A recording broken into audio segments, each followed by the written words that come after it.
My phone rang at 6:47 a.m. on a Thursday, 2 hours before my first client meeting and exactly 13 minutes into my meditation routine.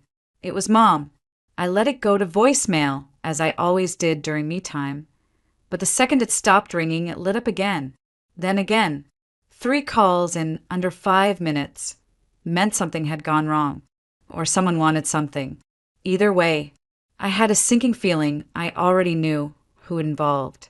I swiped to answer, balancing the phone between my shoulder and cheek as I poured coffee into the mug with Control the Controllables printed in gold. Vivian. Mom's voice sounded overly bright. That fake kind of sweet she used when she was about to drop a bomb, but wanted to sound like it was all good news. "I'm here," I said warily. "We have a little update from Jenna," she began, using that sing-song voice that made me grit my teeth. She and Sean finalized the van renovations, and they're ready to start their big adventure. I didn't respond right away. I took a slow sip of coffee instead. Mom filled the silence with unnecessary enthusiasm. They're planning to leave Arizona next week and drive back this weekend. The thing is, their van isn't ready for the cold yet, and your condo has all that unused space. Plus, you're so good with the kids. I set my mug down so hard it sloshed onto the marble countertop. "Are you asking me to let them stay here?" "Not asking," she chirped. "We thought it just made the most sense. Your place is perfect, and it'll just be until spring, maybe sooner if things settle." I stared out the frosted window of my 17th floor condo, watching the city light catch on the lake. "Mom, you didn't even ask me." "Well, we figured you'd say yes. Family helps family." There it was, the line that excused every imposition, every expectation, every boundary crossed for the sake of keeping Jenna's life from falling apart. Again, I swallowed the familiar burn of frustration. "You mean like I helped pay for their wedding? Or the kids' school funds? Or the fridge when it broke? That kind of help?" She huffed. "Why are you bringing all that up now? This is different. They're in crisis." "No, Mom. They're in consequences." Silence buzzed on the line. I could almost hear her frown. "So what are you saying?" "I'm saying you need to stop making plans for my life without including me in the conversation."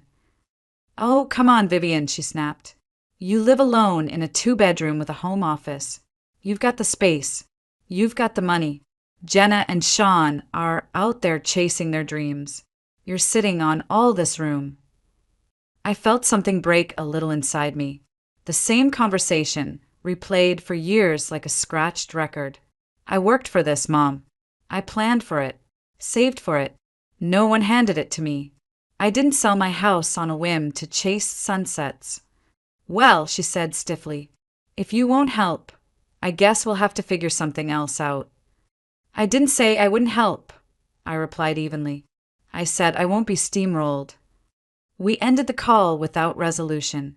But what stayed with me wasn't the argument. It was what she said near the end. "You're sitting on all this room." As if space, my space, earned through decades of discipline, was a community property she could assign out like chairs at a Thanksgiving table. I leaned against the kitchen island, the silence in my condo suddenly feeling less like peace and more like anticipation. I knew what was coming. The follow-up call from Dad. The text from Jenna with emojis and faux humility. Maybe even a passive-aggressive Instagram post about those who pretend to love you but only love control. It was happening again. The cycle. Jenna makes a reckless decision. The consequences arrive on schedule. Our parents scramble. I become the fallback plan. Then I say yes, resentfully, and everyone breathes easier while I quietly suffocate. But this time something was different. This time I wasn't just annoyed. I was angry. Angry at being defaulted into caretaker mode. Angry that Jenna's search for freedom now meant my life needed to bend around her broken version of it. Angry that no one ever asked what I wanted. Because they thought they already knew. Vivian's fine. She's always fine. And if she's not, she'll deal with it. I stood in the center of my living room, framed by clean white walls, minimalist shelves, and floor-to-ceiling windows overlooking a snow-dusted city that reflected every sacrifice I had made to get here. The calm was deliberate, earned, built brick by brick out of decisions that never made my parents proud, but made my future possible. Jenna had chosen chaos and was once again asking me to cushion the fall, and they all expected me to agree. Not this time. I reached for my phone and opened the family group chat. My fingers hovered over the keyboard for a second, then typed a message I never thought I'd write. We need to have a family discussion. Video call. Tomorrow night, 7 p.m. Central. Non-negotiable. I hit send and stared out the window again, my breath fogging the glass. Something was coming. And this time, I wasn't going to absorb it. I was going to meet it head on. Jenna and I were born exactly 26 months apart, but it might as well have been 26 years. Even as kids, we didn't occupy the same world. While I was lining up my colored pencils by shade and writing grocery lists for my imaginary kitchen, Jenna was painting murals on her bedroom wall with nail polish and convincing our neighbor's dog to wear a tutu for her circus show. She was chaos with a smile. I was order in a cardigan. At age 10, I started tracking my weekly allowance in a spiral-bound notebook. I color-coded spending, saving, and future goals. Jenna spent hers on glittery gel pens and candy the minute we left the store.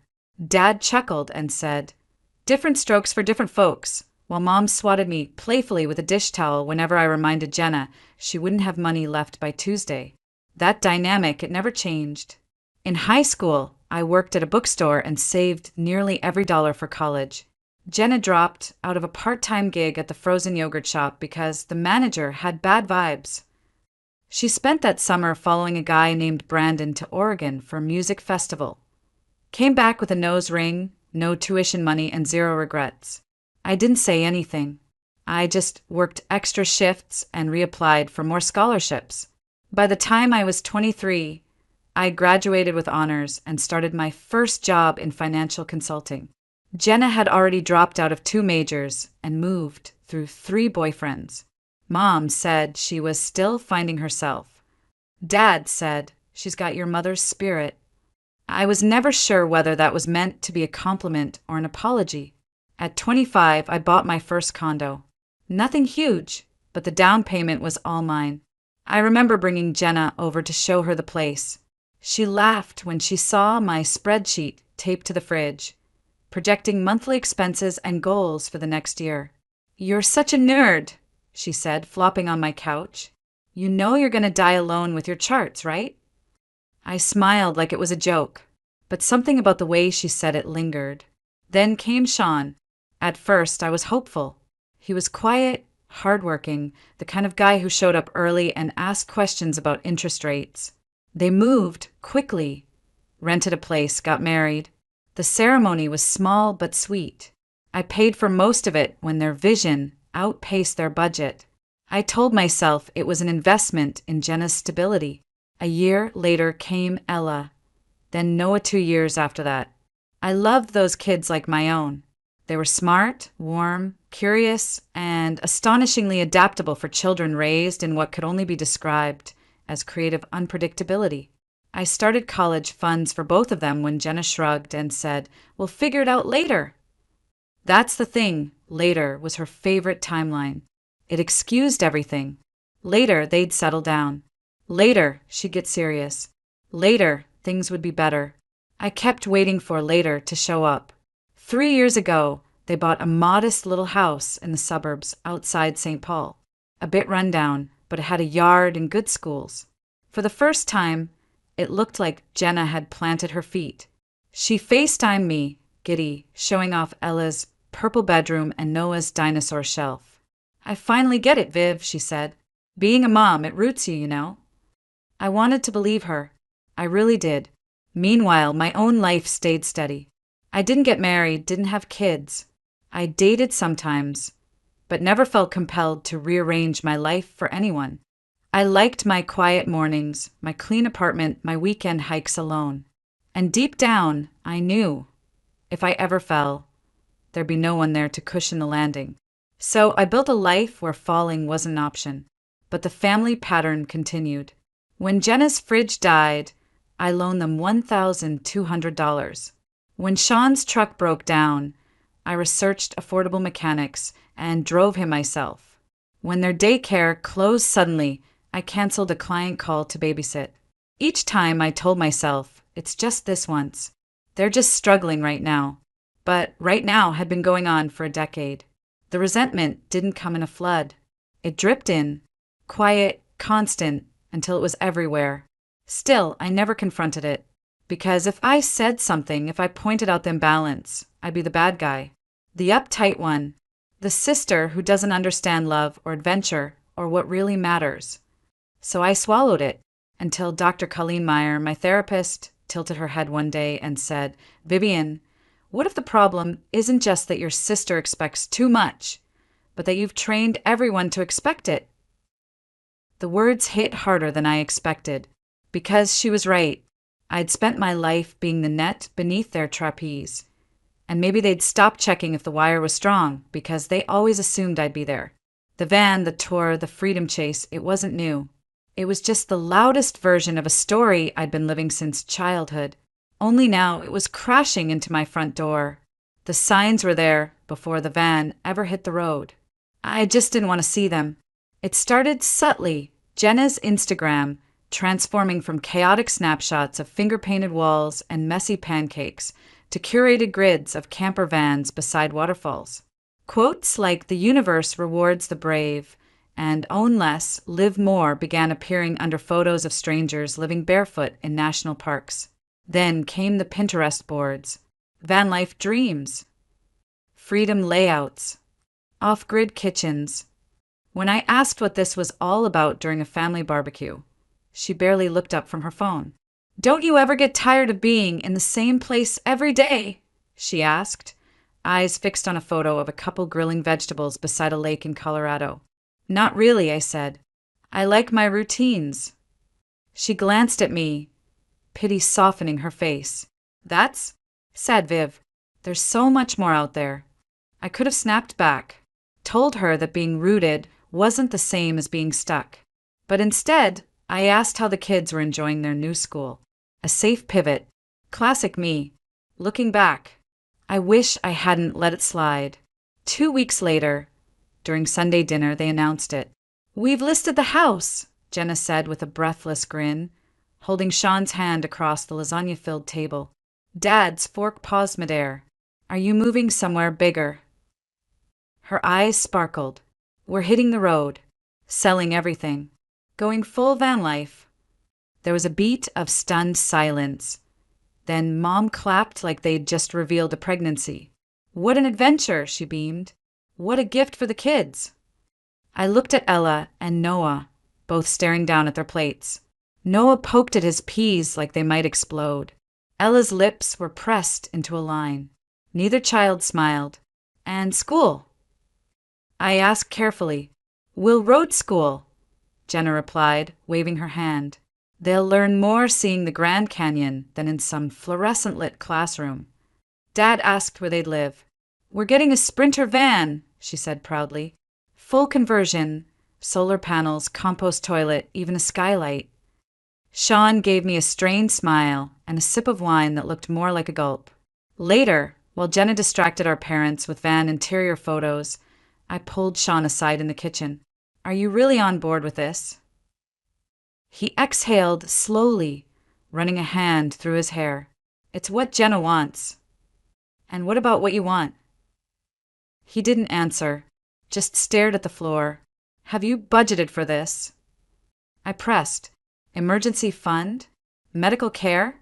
School resources?" She says we're overthinking it, that the universe will provide. He made air quotes. I winced. "You don't believe that?" "I don't know what I believe anymore."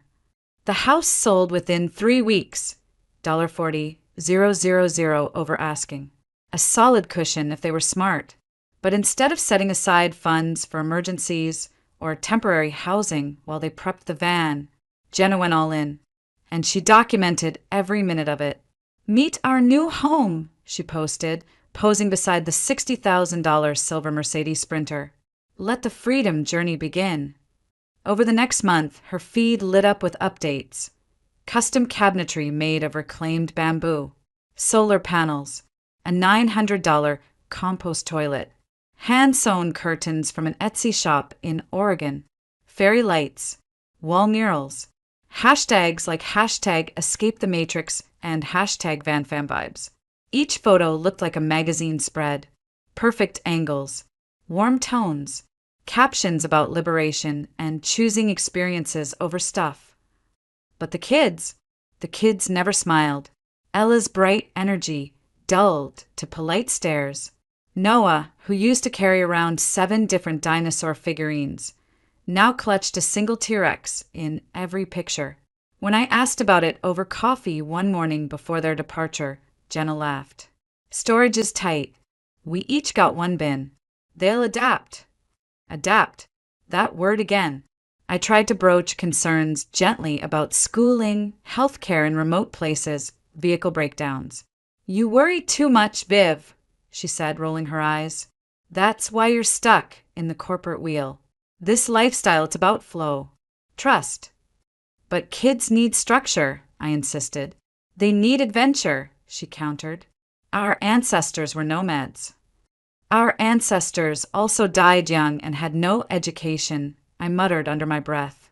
She didn't hear me, or pretended not to. Then, 2 weeks before departure, Sean quit his job, a steady union electrician's position with benefits, seniority. He walked away from it because Jenna said the system was trapping them. Our parents threw them a goodbye party, complete with a van-shaped cake and Bon Voyage banners. I stood in the corner, clutching my wine, watching Jenna toast to living intentionally. Her eyes sparkled. Sean's didn't. Aren't you proud of her? Mom asked, slipping beside me. Taking control of her life like this? I bit my tongue. It looks more like abandoning responsibility. Mom's smile dimmed. Not everyone wants your boring life, Vivian. There it was. Again. Boring. Funny how no one calls it boring when they need help paying their electric bill. As they pulled away in their glittering van 2 days later, Ella's face pressed against the window, I felt a stone settle in my gut. Something told me I'd be cleaning up the wreckage before the year was out. At first, it all looked like a postcard. Jenna's social media turned into a travel journal. Sunrise yoga beside mountain lakes, Sean grilling over a portable stove, Ella and Noah spotting wild horses in Wyoming. Every photo was drenched in golden light, every caption laced with wanderlust and wisdom. Don't just exist, live. Our kids will remember the moments, not the math worksheets. And maybe for a moment, I let myself believe she'd done it, that she'd cracked the code. That maybe, just maybe, I was the one missing out. They seem happy, I admitted to Dr. Meyer during one of our sessions. She tilted her head, slightly. Social media rarely tells the full story. Are they really happy, or are they just curating happiness? That question sat with me longer than I expected.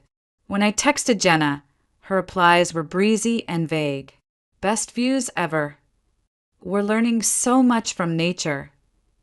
She never answered direct questions about schoolwork, medical access, or budgeting.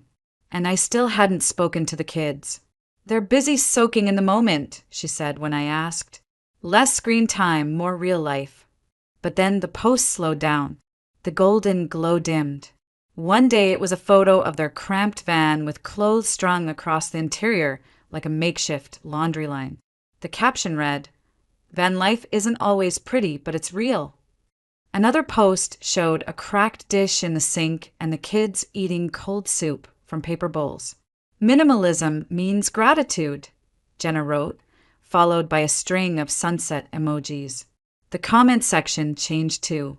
Followers went from admiring to concerned. Are the kids still in school? What happens when it snows? Do you have a backup plan? Her answers were increasingly defensive, more spiritual than practical. We trust the universe. Education is everywhere if you know how to see it. This isn't for everyone, it's for the brave. Then came the van trouble. The first time Dad mentioned it casually on the phone. Just a little engine issue. I knew it wasn't little. I asked how much it cost. He hesitated. 3 grand. But it's fine. They'll get back on their feet. $3,000. On a van repair. In the middle of nowhere. Where did they get that kind of money? I asked. He cleared his throat. We helped a little. Not much. Which, of course, meant too much. My concern grew with every call. The kids were bored, according to Dad. Ella missed her old teacher. Noah asked about his friend Aiden from preschool. My mother brushed it off. They're adjusting. But even she didn't sound convinced anymore. Then, one night, my phone rang at 11:30, 6 p.m. Jenna. I stared at the screen for a beat before answering. Is everything okay? She sounded smaller than I'd ever heard her.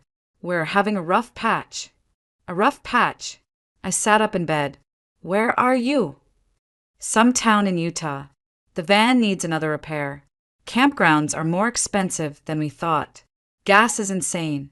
Sean hasn't found steady work yet. And. She inhaled shakily. Could you loan us a couple thousand? Just until next month. Once Sean gets another job lined up, we'll pay it back. I closed my eyes. Have you done a new budget? Vivian, please. Jenna, I'm not saying no. But I'm not just wiring money again without understanding the full picture. You're asking for more than money. You're asking me to keep this lifestyle afloat. I need to know where it's going. Silence stretched. You've got plenty, she said finally, her voice sharpening. You live in a high-rise. You drink fancy coffee. We're your family. That's not what this is about. Yes, it is, she snapped. Forget it. We'll figure it out ourselves. She hung up. The next morning, she posted a filtered photo of a desert sunset with the caption, "Some people will never understand freedom over security. Their loss." I didn't reply, but I noticed something else. Her parents, my parents, had transferred $1,500 to her account that very same day. I only knew because Dad called to tell me proudly, like they'd solved something. Family helps family, he said again. Yes, but at what cost? Weeks passed. Their posts became infrequent, defensive. They praised simple meals, while showing paper bowls filled with beans and rice. Sean appeared less and less in photos. Jenna stopped tagging locations. The beautiful vistas gave way to generic parking lots and cold concrete backgrounds. On a video call with Mom, I saw something that broke me. Ella shuffled past in the background, hair tangled, clutching a tattered workbook. Hi, sweetheart, I said, quickly waving. How's road school?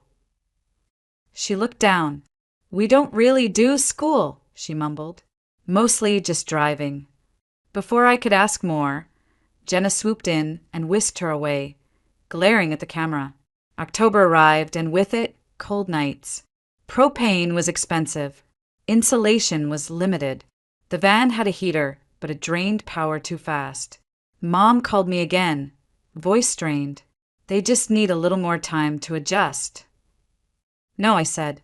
They need a plan. This isn't sustainable. But I knew what was coming next.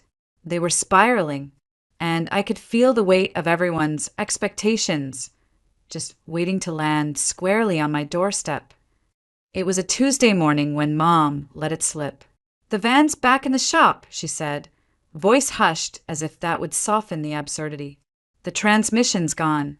$12,000. I stopped walking. The coffee I had just bought went cold in my hand. 12,000. I repeated. It's a Mercedes, she said, as if luxury made it reasonable. They didn't realize repairs would be so. Of course they didn't realize, Mom, because they didn't plan. She went quiet. And where are they staying now? Some motel near Flagstaff, $49 a night.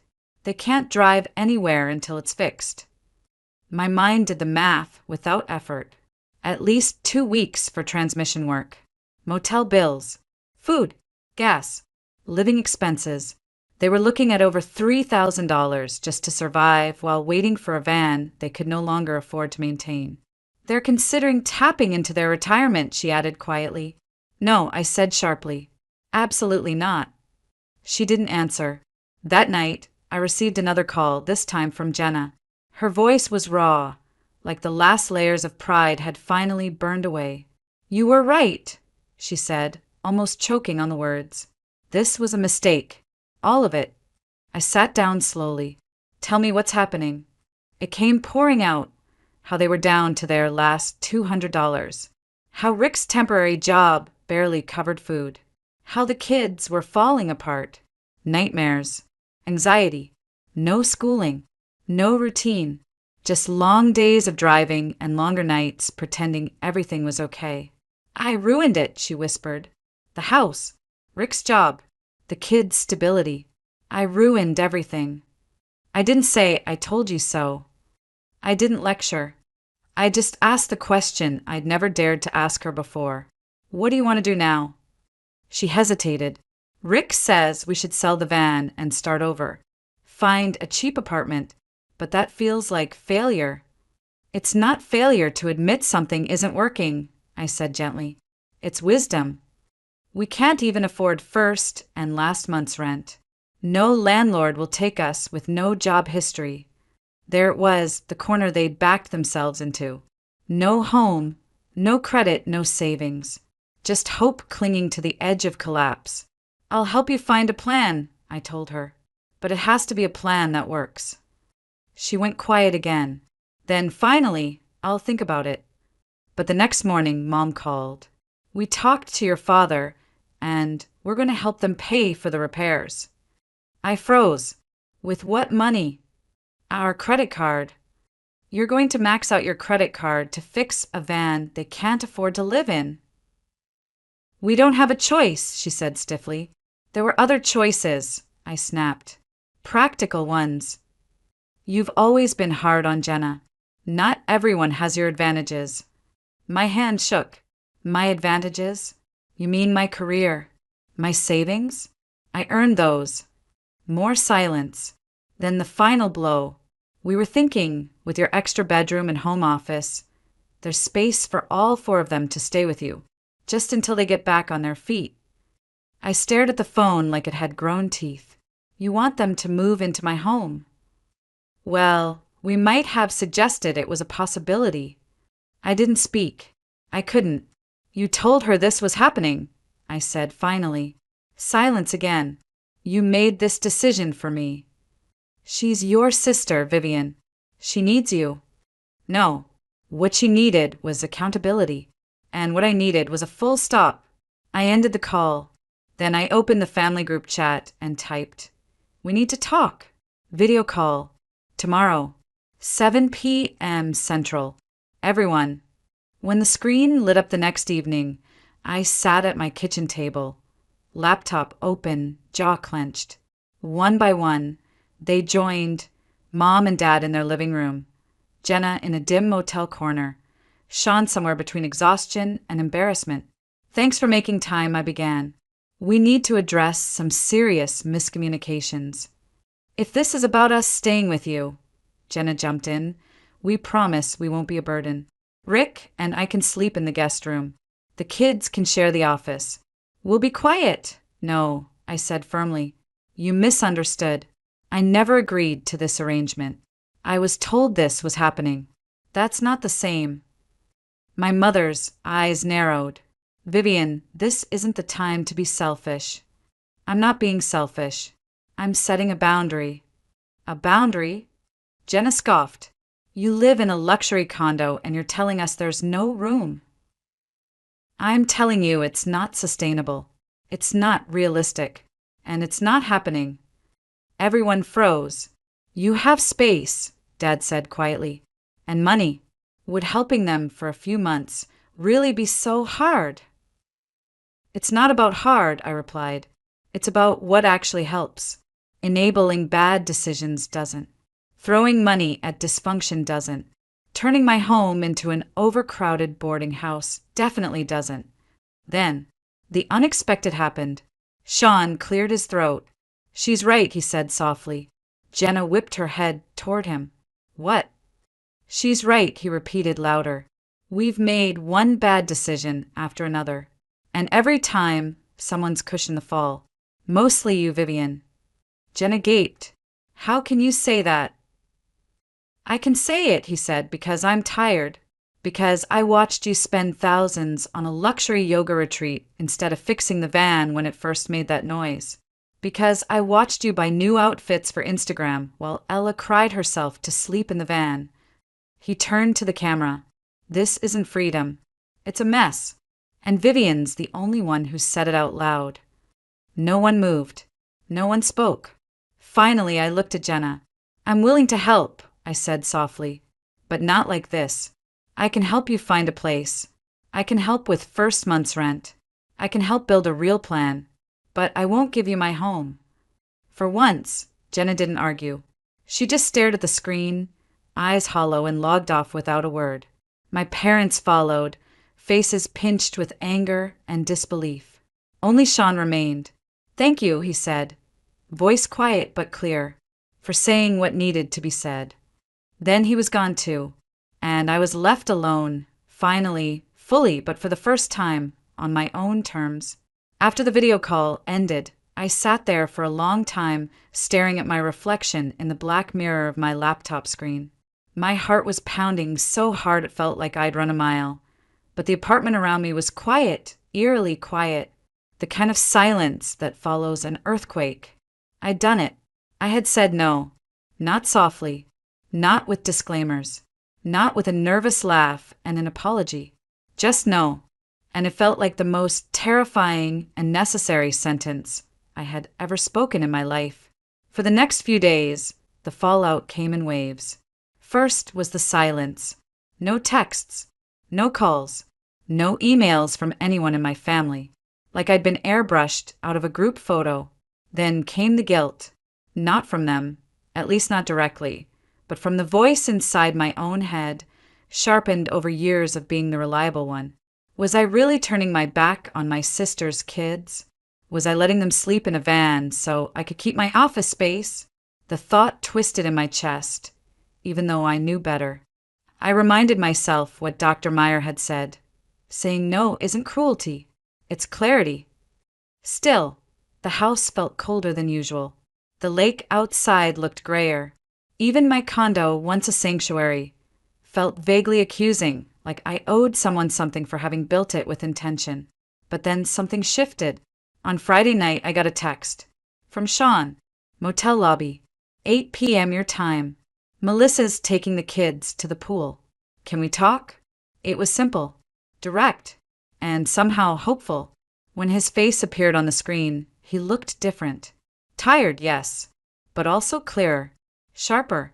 Like something had clicked into place after years of drifting through fog. How bad is it? I asked quietly. He laughed, but it wasn't bitter this time. Just weary. Worse than we've let anyone know. The van's fixed, but barely. Motel costs are draining us. Melissa still thinks if we just hold out, the universe will reward our commitment. And the kids? He hesitated, then looked straight into the camera. They're breaking.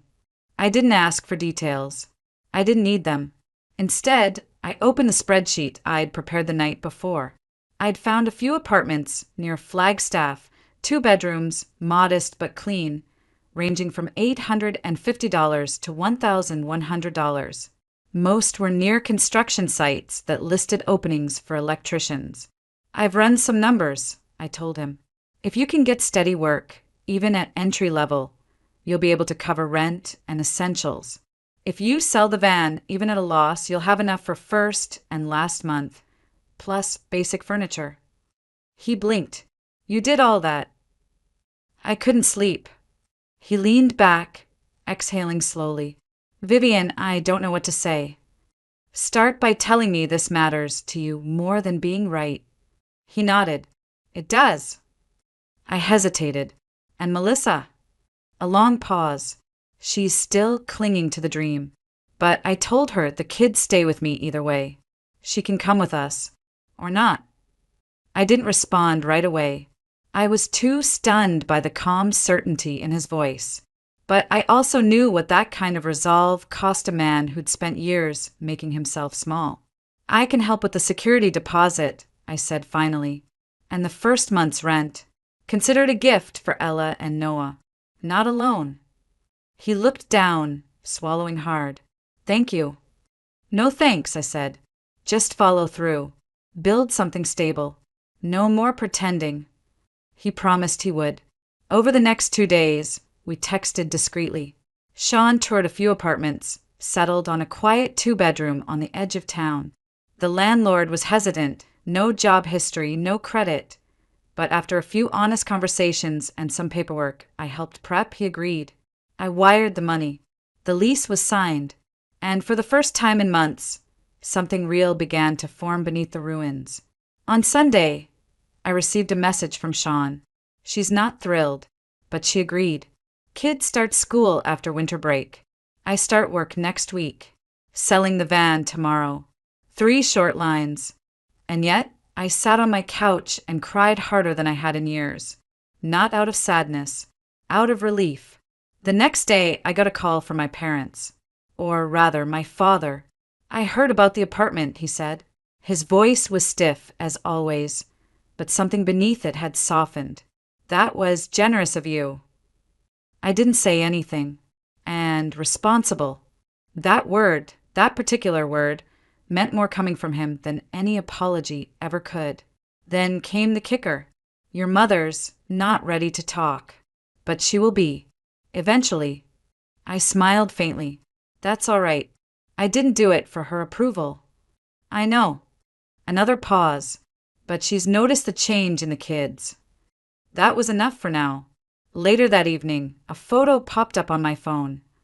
Ella and Noah standing in an empty apartment, holding a handwritten sign that said, "Thank you, Aunt Vivian."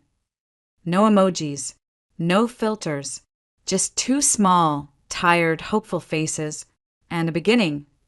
The van sold for $18,000, far less than Jenna had hoped, but enough to furnish the apartment and clear the last of their credit card debt. Sean picked up a set of second-hand bunk beds for the kids, a used dining table, and a modest couch from a thrift store in town. He sent me pictures as each item arrived, quiet proof that things were being rebuilt one piece at a time. The apartment wasn't much. Beige carpet, off-white walls, a tiny balcony that overlooked the parking lot. But it had heat, running water, and a lease with Sean's name on it. More importantly, it had bedrooms with doors, clean beds with real pillows, and a kitchen that didn't run on propane. Ella and Noah started school just after the new year. The school counselor reached out to Sean with concerns about Ella's social anxiety and Noah's academic delays. He didn't ignore it. He asked questions, filled out forms, scheduled meetings. For the first time since I'd known him, Sean looked like a man who wasn't just reacting to life, but participating in it. Meanwhile, Jenna was quieter. I didn't hear much from her in the first few weeks after they moved in. Her Instagram fell silent, the once daily posts vanishing altogether. No inspirational quotes. No sunlit photos of mountain ranges or one-pot vegan meals. Just nothing. Then one afternoon, a text arrived from an unknown number. "Hey, it's me. I'm using a new number.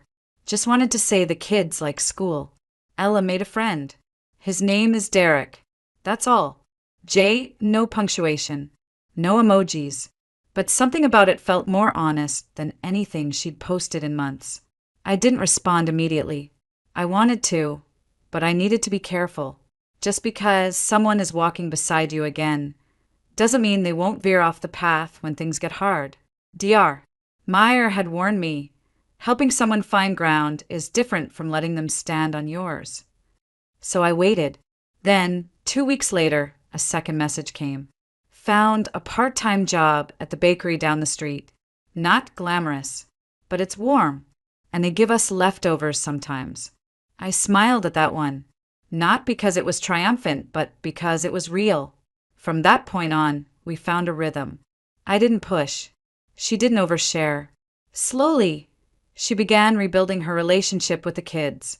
This time not through van adventures or sunrise selfies, but by showing up every day, by packing lunches, checking homework, reading bedtime stories. One Sunday afternoon, I got a photo from Sean. It was Ella holding up a Student of the Month certificate, her gap-toothed grin stretching from ear to ear. Her hair was brushed. Her eyes were bright. Her t-shirt read Future Astronaut. Underneath, the caption simply said, "She's thriving." I forwarded it to my parents. There was no reply from my mother, but my father sent back a thumbs-up emoji. For him, that was practically poetry. By February, Sean had earned a promotion, moving from day labor to supervising small electrical projects. The construction company liked his work ethic, and he liked having a job that let him come home by 5 p.m. each day. They were still living tight. Every dollar mattered, but the difference between barely surviving and rebuilding with purpose is like night and day. Jenna struggled more than he did. She missed the van in ways that surprised me, not the lifestyle necessarily, but the illusion of movement. The idea that something better was always just one highway away. Settling down meant facing herself in a way the road never required. But she tried. I saw it in the way she started asking for grocery lists instead of cash, in the way she mentioned therapy, once quickly and never again, but it mattered, in the way she no longer flinched when people talked about next week or next month. It was slow, uneven, but it was growth. One afternoon in late March, I visited. I didn't tell them ahead of time. I just showed up with a bag of groceries and a cautious heart. Ella tackled me at the door. Noah peeked around the corner, holding a science project made from paper towel rolls and duct tape. Sean gave me a tired smile and a hug that felt real. Jenna lingered in the kitchen, wiping down counters that were already clean. "Thanks for coming," she said, not looking at me. "Thanks for inviting me," I replied, even though she hadn't. We sat on the couch after the kids went to bed, drinking peppermint tea in mismatched mugs. The silence was awkward at first. Then, out of nowhere, she said, "I'm still mad that it took all this for you to finally say no." I blinked, but I'm also glad you did. She looked down at her tea. If you hadn't, I don't think I ever would have stopped running. I didn't know what to say, so I said the truth. I wasn't trying to change you. I just couldn't let you take me with you. "I know," she said, and that was enough. When I left the next morning, Noah handed me a drawing. It was stick figures, one tall with brown hair, two little ones, and one with long red hair labeled Aunt V. Underneath, he'd written in shaky block letters, "We have a house now." I tucked it in my purse like it was made of gold, because in some ways it was. Thanksgiving came early that year, not on the calendar, but in spirit. Instead of hosting the family in my condo like years past, I booked a flight to Flagstaff. It was practical. Melissa and Sean still couldn't afford travel, and I didn't want Ella and Noah crammed into an airport line the day before a holiday. But it was also symbolic. This time I would come to them, not to rescue, not to fix, but to visit. When I arrived, the apartment looked lived in. Crayons scattered on the kitchen table. Jackets draped over dining chairs. A tiny handwritten schedule taped to the fridge. Monday library, Tuesday laundry, Wednesday school meeting. The chaos was still there, but it had a rhythm now. A container, the kind of mess that comes from effort, not collapse. Sean greeted me with a warm hug. "Glad you came." Jenna followed behind, wiping her hands on a dish towel. She didn't hug me, but she smiled. "I hope you like stuffing from a box," she said. "We're still learning." Ella and Noah had made decorations, construction paper turkeys, handprint leaves with things they were thankful for. On Ella's, I saw 3 words that stopped me, and Vivian's help. No one made a speech. No one toasted to new beginnings or tried to pretend everything was perfect. But we sat around a wobbly table, elbows bumping, plates full of store-brand cranberry sauce and slightly undercooked rolls, and it was the most peaceful family meal I'd had in years. There were awkward moments, like when Mom automatically gave Jenna the biggest piece of pie, or when Dad started to retell a story that painted Jenna as a whimsical free spirit instead of a reckless risk-taker. But both caught themselves. Both adjusted. Small corrections. Subtle but seismic. After dinner, I helped Ella with a school project, cutting out magazine photos for a collage about dreams. Hers included an astronaut, a veterinarian, and, somewhat randomly, a lighthouse keeper. Why a lighthouse? I asked. She looked at me, then pointed to the top of the collage where she'd pasted a little paper figure labeled me. I want to be the person who keeps the lights on so others don't get lost. I didn't cry, but I came close. Later that night, Jenna and I stood on the tiny patio, watching the neighbors light sparklers for some reason that had nothing to do with the holiday. It's not the Grand Canyon, she said. No, I agreed. But it's solid ground. She took a sip of tea. You know the hardest part of coming back. What? Knowing people saw us fail. That I let my kids down. You didn't fail, I said gently. You rerouted. She nodded slowly. Still feels like limping home after shouting at the world that you had wings. There was nothing I could say to erase that feeling, so I didn't try. I just stood beside her, letting the silence settle without fixing it. After a moment, she added, Thank you for not giving me what I demanded, for giving me what I needed instead. That line stayed with me, not because it made me feel vindicated, but because it made me feel seen. Weeks passed. Winter faded into early spring. Ella brought home report cards with little stars. Noah joined a reading group and made a best friend named Zane. Sean got a raise. Jenna started volunteering at the kids' school. My relationship with our parents thawed, degree by degree. Dad began asking financial advice again, his version of peace offering. Mom called to ask what she could do to help with the kids. She even said, I'm sorry once in a roundabout way. I've been thinking about what you said, she told me one afternoon. About boundaries, about enabling. My mother did the same thing to me. Always saved me, always stepped in. Maybe I was just repeating the only thing I knew. It was the closest she'd ever come to admitting a pattern, and it was enough. Melissa and Sean started couples counseling. Slowly, awkwardly, they began addressing what had driven them into that van in the first place. Not just the dream, but the avoidance, the fear, the fractures between them that Instagram filters couldn't hide. And as they rebuilt their relationship, I rebuilt mine with myself. For years, I thought being dependable meant being available, that being strong meant absorbing everyone else's collapse. But it didn't. Not really. Being strong meant holding your shape, even when others leaned too hard. Thanksgiving wasn't the end of the story, not even close, but it was a turning point. It was the first time we sat around a table and didn't pretend we were something we weren't. The first time we shared a meal without roles. No fixer, no mess, no martyr, no hero. Just people, just family, just enough.